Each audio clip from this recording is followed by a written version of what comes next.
This is the field report for February 16th, 2016 for the third watch update. So, a lot of big topics going on with surrounding the topic of Chief Justice Scalia, Antonin Scalia.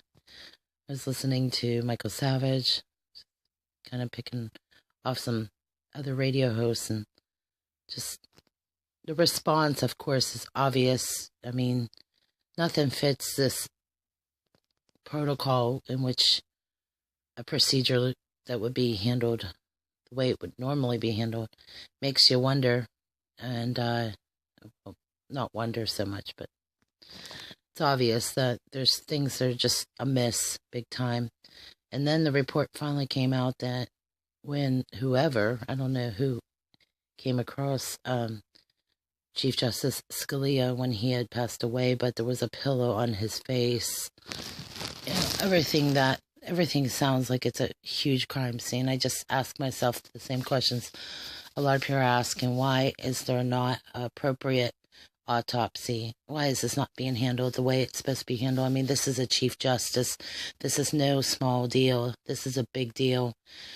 And to diminish and minimize it makes it even more, it should concern every person in America. It doesn't matter if you're a right, left person. If somebody can get rid of a Chief Justice, anyone could go. I mean, it does not matter.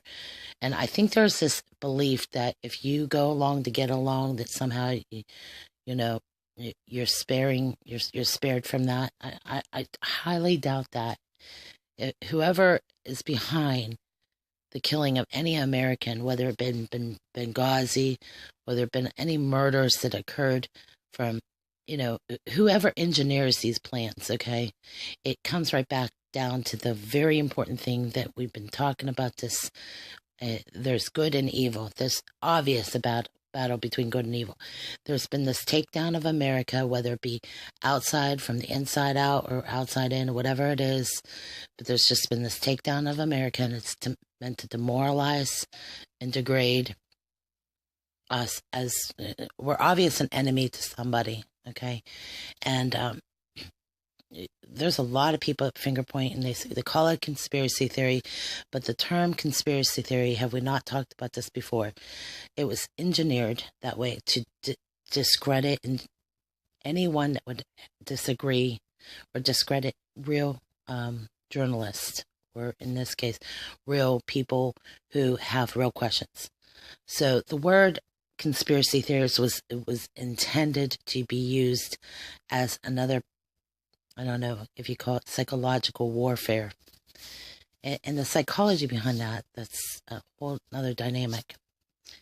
So when I listen to these stories and I think to myself, the first inclination, of course, is thinking along the same lines of any proper investigation. There is usually police that rope off the area, put a crime scene up. They'll determine after a series of questioning. It just sounds just too quick, too fast, especially because you can't really know there's a crime scene until there's a real investigation. But that, again, is the concern. Why isn't there an appropriate investigation, and what's behind that? Who's behind those decisions for not an appropriate investigation? I mean, normal criminal crime scene investigators, homicide. In fact, a homicide detective who I think he was in District of Columbia in Washington, D.C., said he's never seen such a horrible example of how a homicide investigation would be handled. So they're not even so far, wherever the decision was made, this was not going to be handled as conducted as a real investigation because of his role, because of how important he is to the his historical importance, to diminish and minimize that, or degrade a crime scene or scene like this, whether you call it a crime scene or not, okay?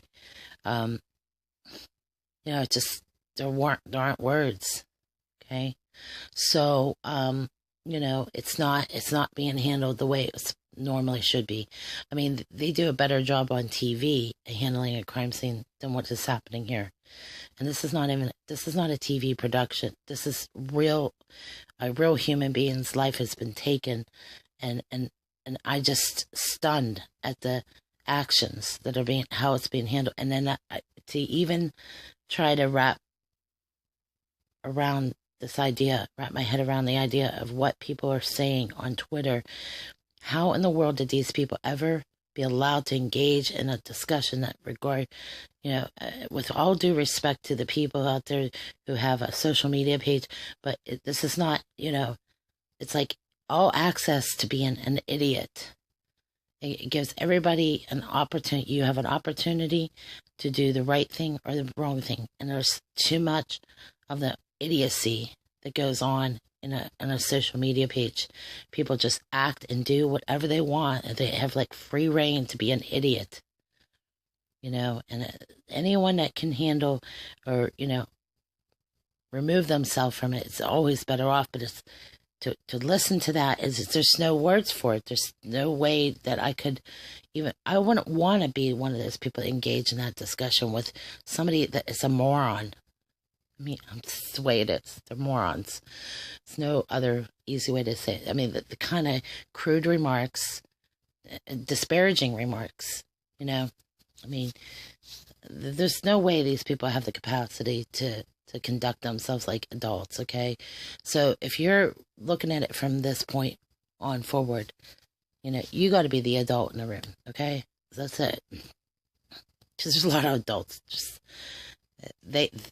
In terms of age and actions, that they might be the age of an adult, but they certainly don't act like it and certainly don't behave like adults. And if you see the way people engage with each other lately, I'd question a lot of things. So it's big time to put a big question mark on anything. I think you have the answer. You don't have to question something you already have the answer to, It's funny. Why beat around the bush? Tell the truth, See, I do believe that it's bigger than that. I think there are people who thrive off of lies and evil, and there are people that thrive off doing good and produce good things. I mean, there are two very different ways to look at the way you live your life, okay? In a deeper way. If you're going to do good, you thrive off of good things. You thrive off of being stroke positive. People who have a tendency to long for positive relationships, or they get there's healthy benefits to that. And then there's the people that for whatever reasons, maybe they're not aware of it, or that's the way their lives are been, that got attention that way, and that's negativity is their thing, and they thrive off of negative, lying, cheating, scamming, and get at cheap thrills. I mean, that's just the way it is. I mean, so you got to find out where you stand in that, and that's all. So as I was watching this news report, and I was tuning into a couple other people that I subscribe to, because I follow up on this stuff. It's probably a lot darker than what I'm stating. I'm just kind of throwing it out there. I don't really have any way to, prove whether I'm right or wrong, I obviously don't have any way of knowing, just like anyone else. I mean, we just sit here and eat a lot of garbage, and, well, I don't know if I don't know. Let's just put it this way. It's not that we're eating the garbage. It's like, I mean, when you have a media that spoon feeds you a bunch of nonsense and people believe everything they see on TV, they don't question it. They think that, well, they dress nice and they're smiling and look pretty. You know what I mean? They're just reading off of a script, okay? So they're not the ones that they might even be aware that they're doing all the lying, but they're doing all the dirty work, and they might not even be aware of it. I'm not saying that everybody out there has an agenda, but honestly, most of those newscasters read off a script. They read off the same scripts that, a news station would read off of, in another state and city. You know, it's not as if they're intentionally doing it, but I mean, the people that engineer this BS, I mean, it's just unbelievable. People buy anything, and it's not necessarily, you got to get past a lot of things to realize that this stuff is all filtered out, and it's all like a big act. It's a big theater. You know, there's a lot of theater in there. And speaking of which theater, if you had watched the Republican debate, which I haven't really been following it just because I've been traveling and moving and a lot of other things on and going on my end. But I did get to watch it, and I almost wish I could put words to that. It's almost it's comic relief, actually, considering the way life has been for a lot of us. I mean, a lot of us are, have faced some challenges. And when you watch that Republican debate and Marco Rubio, I mean, you think the guy walked on water, okay? He's not done anything. And they pride themselves on things and accomplishments. I think every person should be living out that kind of way of life. There should be high standards, high morals, and things like that. But the way it's delivered, it's almost like, it's like they deserve a big gold star for that, all their good deeds, And here's the thing about the do-gooding. The do-gooders really concern me because they're such do-gooders that they almost seem not real. Is that the word? I mean, I'm not trying to be disingenuous, because I think there's a lot of people that do a lot of good things, but we're real people. I think that's the attraction with Donald Trump, is that, he's a flawed man, okay? He's not, but he sometimes even too flawed. But for some reason, because he's considered the outsider, and so has Ben Carson and some other people that have been on that platform, they've not been engaged in the DC politics as to maybe the everyday politicians, but we're seeing what really. Now, people say, well, it's this, term limits is the way to go. And I agree totally. But yeah, they're there for life. They're not going anywhere. Some of those people that have been there for 20, 30 years, they're lifers. They're in it for the long haul. They get a lot of benefits out of being a congressman or congresswoman for over 10, 20 years. So they ain't going anywhere. That's what I've come to the realization. And then I listen to these other reports that, just maybe I should just change the subject. It's not getting. It gets to the point where I don't even follow it, because it's just, to me, when I came across the whole story with Chief Justice Scalia, I just realized that, there's a lot of things I have to reconsider. But there's some links I'm going to post below, and I would like you all to preview some of these other stories, because they kind of fit into some other things. There's an up-and-coming passing of a meteorite, March 5th. There's, again, these links will be below, so I hope you take the time to watch and preview these topics. Again, we're signing off here for the Field Report. God bless you guys.